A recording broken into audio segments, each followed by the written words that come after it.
The Good Morning America studio was bathed in the usual soft morning glow. Crew members whispered last-minute directions into earpieces. The stage was prepped. Cameras were locked on. America's morning ritual was about to take an unexpected turn. Sitting across from veteran journalist George Stephanopoulos was Prince Harry. He looked poised, confident even, as if he'd done this 1,000 times before. His publicist had pitched this as a segment on mental health and humanitarian work, and Harry had bought the script.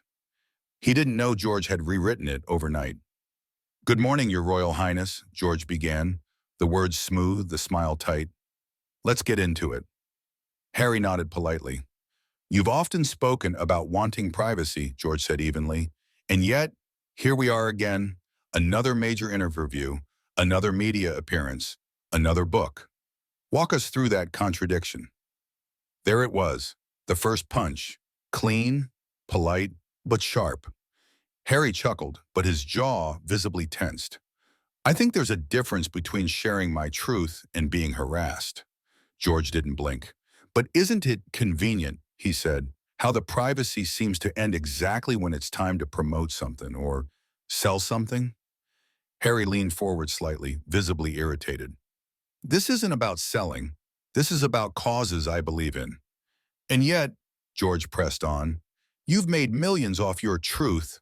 Memoirs, Netflix deals, interviews. Are you sharing to heal or to profit?" The studio's mood shifted. Lighting stayed warm, but the temperature dropped. Harry paused.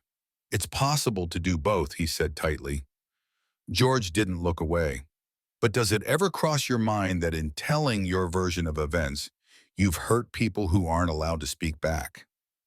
Harry blinked. "My family had decades to tell their side through the tabloids." "Tabloids aren't the same as sitting down with Oprah or publishing a memoir," George replied calmly. "You've dominated the narrative. You've told the world your father cut you off. Your brother physically attacked you. Your grandmother was cold. None of them have responded. Shouldn't the other side matter?" Now the prince's smile was gone. A beat passed. "I told the truth," Harry said flatly. "Your truth," George corrected, leaning forward. "But what if your truth isn't the truth?" That air crackled. Offstage, producers exchanged wide-eyed looks. This wasn't just an interview. This was a reckoning. Harry fidgeted in his seat. He glanced sideways briefly, as though looking for support. There was none, just the cold lens of a camera broadcasting him into millions of homes. "George," he said, his tone growing more defensive, "this line of questioning feels less like journalism and more like an interrogation." George remained composed. "I'm asking what the public wants to know. You've made yourself a symbol of justice, of healing, of truth-telling, and yet many believe you've simply swapped one palace for another. Only now it's Netflix, Spotify, Penguin, Random House." Harry's nostrils flared. "That's offensive," I muttered. "But is it false?" George asked. Silence. The prince shifted again. His charm was faltering. The carefully cultivated composure was cracking, like a porcelain mask under pressure, and the cameras kept rolling. The pause from Prince Harry stretched longer than anyone expected. The silence didn't help. It let the tension metastasize, let the doubt settle in. Every second felt like an hour. Then, finally, Harry cleared his throat and spoke. "You know, George," he said, forcing a smile, "I didn't come here to rehash old battles." George returned a cool nod. "And yet, the public never left the battlefield, did they?" A flash of annoyance danced across Harry's face. This wasn't the safe zone he had been promised. He had done interviews before. Plenty. Oprah, Anderson Cooper, even Dax Shepard. But none of them had turned up the heat like this. None of them had pressed. "You know exactly what you're doing," Harry said, voice low. George's gaze didn't waver. "So do you. Which is why we're here." A quiet gasp rippled through the crew. A producer off camera frantically gestured for the next card. This wasn't on the script, but George had thrown the script out hours ago. "Let's talk about contradictions," George said, changing gears. "In your memoir, you speak of the trauma of public life, and then follow it with a reality-style Netflix docuseries. You decry the press, then invite the cameras into your home. Harry bristled. We control the message. That's the difference. Control, George echoed. That's an interesting word. Harry blinked. He hadn't meant to say that out loud. Not like that. You've spoken of mental health struggles, of being trapped in a system, George continued. But critics say you've weaponized victimhood to gain sympathy while shielding yourself from any criticism. Criticism is one thing, Harry said sharply.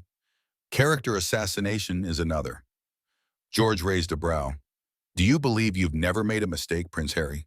That every misstep in your life was someone else's fault? The words hung in the air, sharp as a guillotine blade.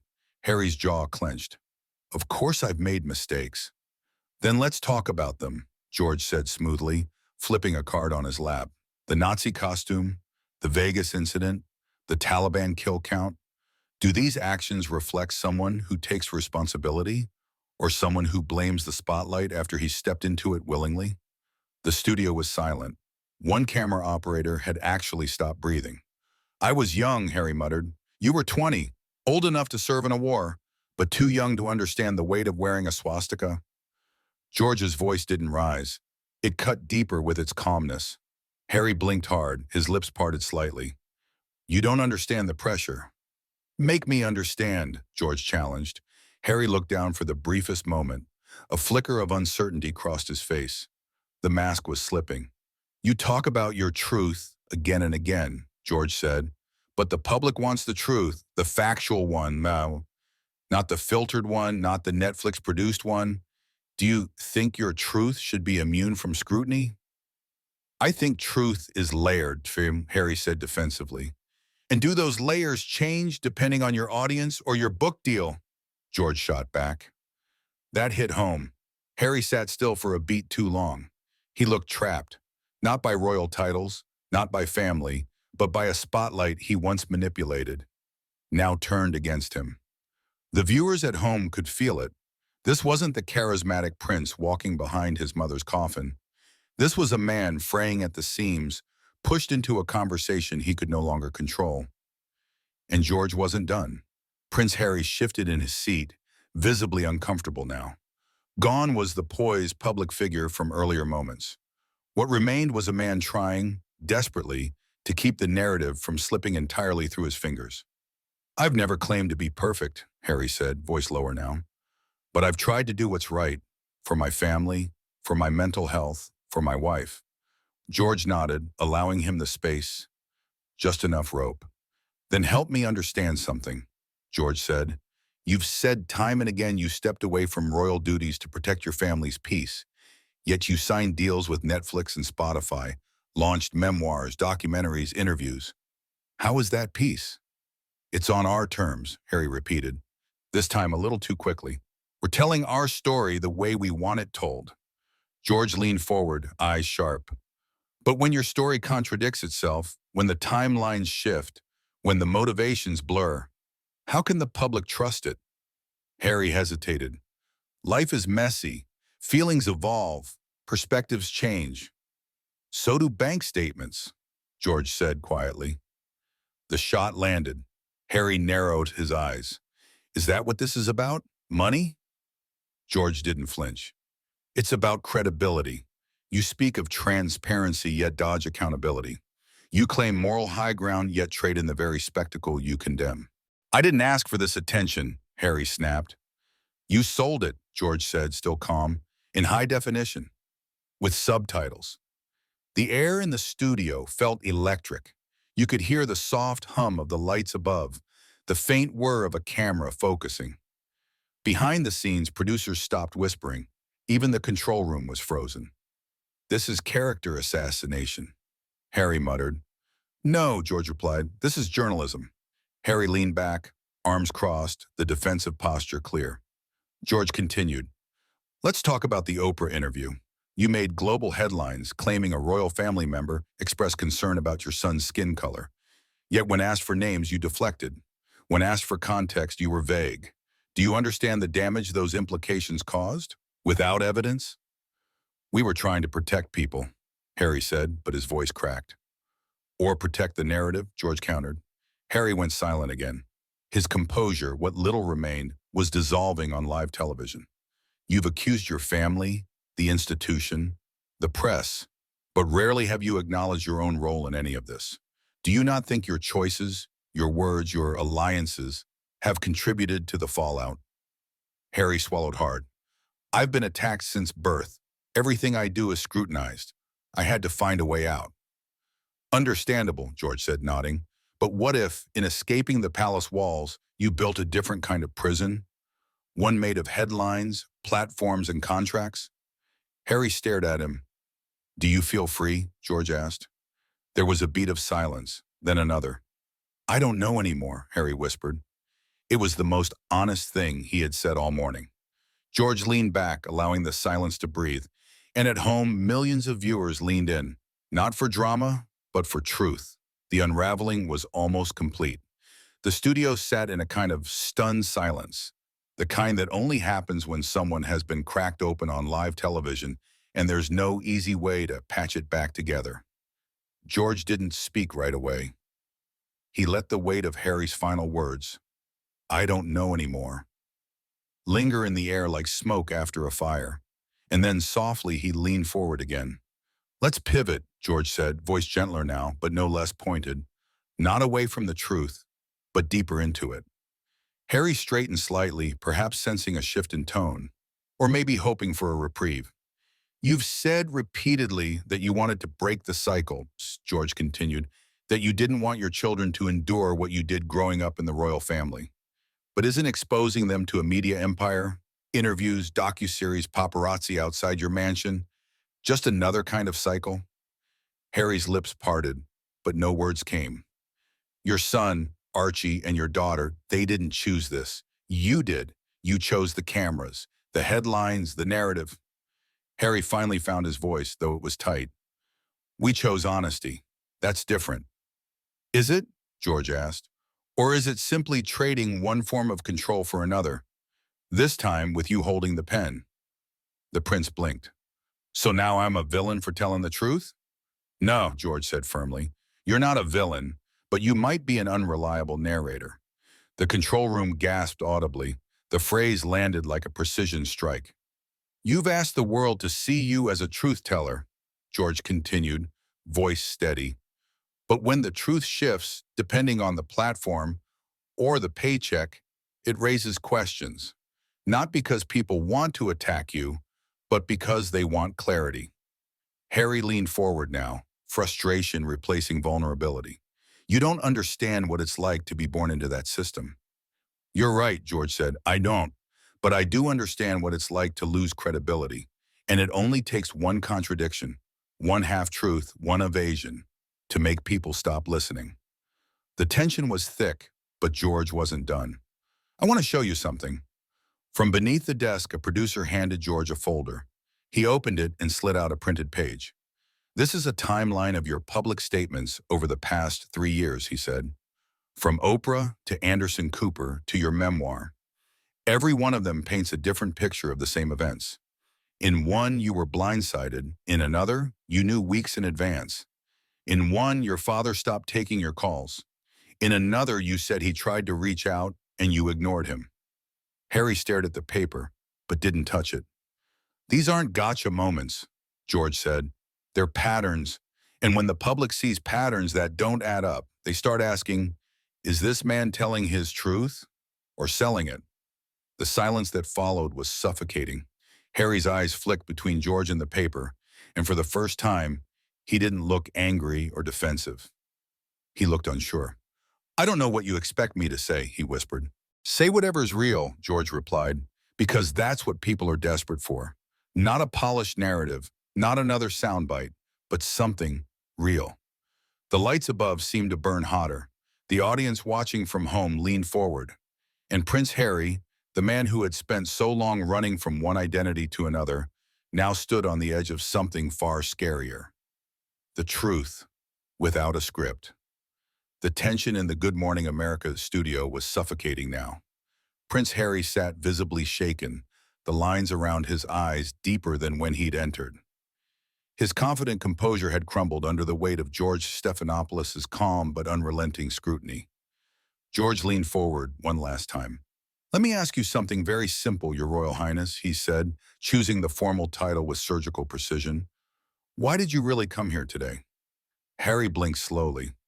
To talk about the Invictus Games, about mental health, to inspire others. No, George cut in, not unkindly. That's what your press release said. I'm asking you man to man, off camera, if you like. Why did you sit in that chair today, knowing the public has doubts, knowing journalists are no longer willing to throw softballs? There was a pause, not the kind meant for dramatic effect, but the kind that came from a man genuinely unsure of his answer. To be heard, Harry finally said, without being twisted, without being misquoted or misrepresented, just heard. George nodded slowly. Then be honest, with us and with yourself, because at some point the public begins to feel they've been asked to carry your pain, your resentment, your version of history without ever being allowed to question it. Harry looked away, staring into the middle distance. The camera zoomed in slowly, catching a flicker of doubt in his eyes. You've said you're no longer a working royal, that you're just a private citizen, George said. But you still sign book deals as Prince Harry. You still market content with your titles. You speak of privacy and dignity, yet your Netflix special features your children's faces and the interior of your home. Is that really private? Harry's voice was tight now. That's the price of telling our truth. Or the price of monetizing it, George asked. That stung. Harry flinched, just barely. There's a difference between advocacy and self-promotion, George said, and you've built an empire on a narrative that, while powerful, has begun to unravel. You say you want peace, but your every move reignites controversy. Harry shook his head, anger replacing uncertainty. It's easy for you to sit there and judge. You weren't born into it. You didn't have your life dissected before you were 10 years old. You didn't lose your mother in front of the world. No, I didn't, George said softly. But I do know what it's like to be held accountable. I've spent decades in journalism being fact-checked, scrutinized, and second-guessed. And I never once asked the public to suspend their skepticism because I was hurting. The words hung in the air. Harry looked at the floor, then back up. You think I haven't been held accountable? I think, George said slowly, that you've confused being criticized with being attacked. And I think you've mistaken disagreement for betrayal. Another long silence. Then George leaned back in his chair. We're out of time. Harry gave a small nod, clearly relieved. But before we go, George added, I want to give you the chance to say one thing. Not rehearsed, not from a PR team. One truth on your own terms, with no spin. The room went still. Harry closed his eyes for a moment, then opened them and spoke. I miss my brother. I miss my father. And sometimes I wonder if all of this, the interviews, the books, the battles, really brought us closer to healing, or just made the wounds permanent. There it was, the most human moment of the entire interview. George said nothing. He simply gave a nod, the kind men give each other when the fight is over and nothing more needs to be said. The interview ended. Harry rose, not with the usual confident stride, but with the careful grace of someone who had just taken a hit to the soul. As he walked off set, there was no polite handshake, no exchange of platitudes, just silence. Back in the control room, producers looked at one another, knowing they had just aired the most raw, unfiltered interview of the year. And across the world, viewers were left with a question echoing in their minds. Had they finally seen the real Harry? Or just another chapter in a never-ending performance?